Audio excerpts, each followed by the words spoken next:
परम सत्कार्यो गुरु प्यारी साध संगत जी, राधा स्वामी जी। संगत जी, आपसे विनती है जी, साखी को प्रेम पूर्वक और पूरा सुनने की कृपा ज़रूर करें जी, और इस चैनल को सब्सक्राइब करके हमें सहयोग ज़रूर कीजिए। इस चैनल का उद्देश्य दुनिया को गुरु की महिमा के बारे में बताना है जी, और लोगों को भक्ति में लगाना है जी। चलिए साखी शुरू करते हैं। साध संगत जी, ये साखी हजूर महाराज जी के समय की है। ये साखी एक सत्संगी बीवी की है, जो कि हर रोज़ सतगुरु की वाणी का पाठ किया करती और ध्यान लगाया करती। 2.5 घंटे या कभी कभी उससे भी ज़्यादा हर रोज़ भजन सिमरन करती थी। लेकिन उसके कोई औलाद नहीं थी, तो वह औलाद के प्राप्ति के लिए बाबा जी के आगे फरियाद किया करती। तो जब सतगुरु की कृपा हुई तो उसे पुत्र प्राप्त हुआ, और वह सतगुरु से किए वादे को निभाने के लिए जब गुरु घर जा रही थी तो रास्ते में एक पठान ने उसके साथ गलत करने का प्रयास किया। तो उस समय सतगुरु ने उसकी संभाल कैसे की, आइए बड़े ही प्रेम और प्यार के साथ आज की ये साखी सुनते हैं। साध संगत जी, ये बात पुराने समय की है, जब एक सत्संगी बीवी जिसके घर औलाद नहीं थी, उसने सतगुरु का ध्यान कर वचन किया कि हे सतगुरु, मुझ बे औलाद को औलाद की बख्शिश कर दो। मैं अपने बच्चे के साथ तेरे डेरे में माथा टेकने आऊँगी। संगत जी, जब हम सतगुरु की शरण में आ जाते हैं तो हमें कभी सतगुरु से कुछ मांगने की ज़रूरत नहीं होती, क्योंकि वो तो जानी जान होते हैं। उनको सब पता होता है कि उनके बच्चों को कब क्या चाहिए। ऐसे ही एक दिन सतगुरु की कृपा हुई और उस सत्संगी बीवी के घर पुत्र ने जन्म लिया। वो बीवी बहुत खुश हुई और उसने मन ही मन बाबा जी का शुक्रिया किया। तो जैसा कि उसके मन ही मन वचन किया था, तो उसने अपने पति से जिक्र किया कि ऐसे उसने सतगुरु से वचन किया हुआ है और ये वचन पूरा करना है। उसका पति बोला कि ठीक है, हम तीनों एक साथ भंडारे से एक दिन पहले डेरे चलेंगे। लेकिन जब जाने का दिन आया तो उसके पति को अचानक कोई बहुत ज़रूरी काम आ गया, और वो अपनी पत्नी से बोला कि तुम दोनों जाओ, मैं भंडारे वाले दिन अगली गाड़ी से वहाँ पहुँच जाऊँगा। फिर उसने अपनी पत्नी और बच्चे को पत्नी के वचन को पूरा करने के लिए ब्यास जाने वाली रेलगाड़ी में बिठा दिया।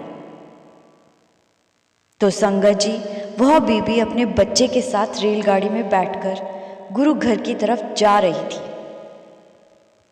उसने ब्यास के स्टेशन पर उतरना था, परंतु जब ब्यास स्टेशन आया तो उसको ध्यान ना रहा और गाड़ी आगे निकल गई। तो अगले स्टेशन पर जाकर उसने किसी से पूछा कि यह ब्यास का स्टेशन है या फिर वह आगे आने वाला है।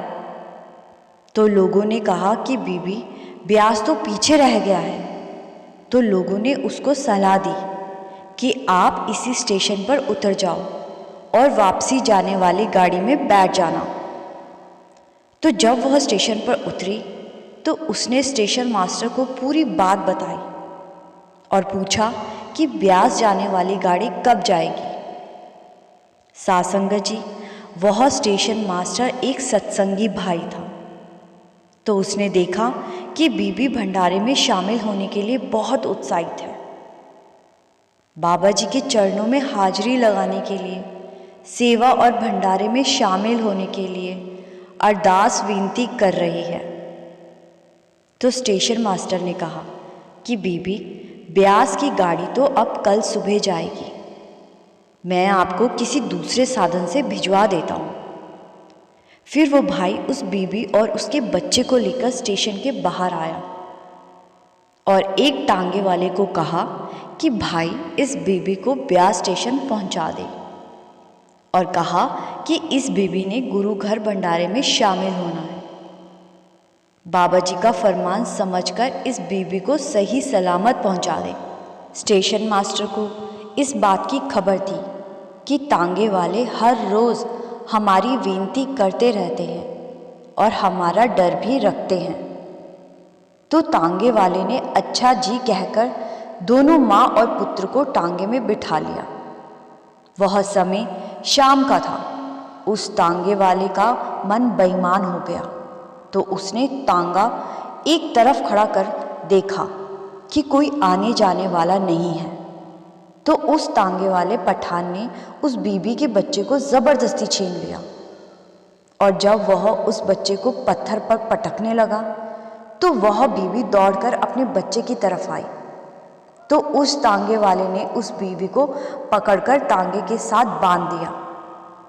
तो जब वह बच्चे को दोबारा मारने लगा, उसने बच्चे को अभी पकड़ा ही था कि उस बीवी ने अपने नेत्र बंद किए और बाबा जी के आगे अरदास की, हे महाराज, मेरे बच्चे की रक्षा करें और मेरा धर्म बचा ले। तो सतगुरु की ऐसी कृपा हुई कि जब उस पठान ने पत्थर उठाने के लिए हाथ बढ़ाया तो एक जहरीले सांप ने उसे डस लिया और वह वहीं तड़प तड़प कर मर गया। अब उस बीवी को पठान ने तांगे से बांध दिया था। बीवी का बच्चा सड़क पर पड़ा था और वो जोर जोर से रो रहा था। तभी वाहेगुरु की फिर से कृपा हुई। एक फौजी सिख ड्राइवर एक ट्रक को लेकर आ रहा था और उसने ब्यास के रास्ते आगे जालंधर को जाना था। तो उसने गाड़ी की रोशनी से दूर से देखा कि सामने एक तांगा खड़ा है और तांगे के साथ किसी बीवी को बांधा गया है। तो उसने पास जाकर गाड़ी रोक ली और जल्दी से बीवी को आज़ाद किया और पूरी बात पूछी। तो बीवी ने उस फौजी भाई को सारा हाल बता दिया। इसके बाद फौजी भाई ने बीवी को अपनी गाड़ी से लाकर पानी पिलाया और उसके बच्चे को उठाकर बीवी की गोद में दे दिया और बोला, बहन, आप मेरे साथ चलो, मैं आपको ब्यास उतार दूंगा। ये कहकर उसने बीवी और उसके बच्चे को अपने ट्रक में बिठा लिया और ब्यास के लिए चल पड़े। कुछ समय बाद जब ब्यास स्टेशन आया तो वो भाई बोला, बहन, अभी शाम का समय है, इसीलिए मैं तुम दोनों को अंदर डेरे तक छोड़ आता हूँ। तो उस भाई ने बीवी और उसके बच्चे को डेरे तक छोड़ा और खुद भी अंदर जाकर माथा टेका और लंगर चखा। जब पूरी वारदात भरी संगत में बताई गई तो संगत ने बाबा जी का शुक्रिया किया और अगले दिन उस बीवी का पति भी पहुंच गया और उन सब ने बाबा जी का सत्संग सुना, प्रसाद चखा और बाबा जी का शुक्रिया करके हंसी खुशी अपने घर लौट आए। संगत जी, ऐसे सतगुरु अपने बच्चों की संभाल करते हैं। जब गुरु ने हमारी जिम्मेदारी ले ली है तो फिर हम क्यों किसी बात की चिंता करते हैं। सतगुरु जानते हैं कि उनके बच्चों को मुसीबत से कैसे निकालना है। संगत जी, इसी के साथ आपसे विदा लेती हूँ। साखी अच्छी लगी तो वीडियो को लाइक, शेयर और चैनल को सब्सक्राइब ज़रूर कीजिए। गुरु प्यारी सास संगत जी, राधा स्वामी जी।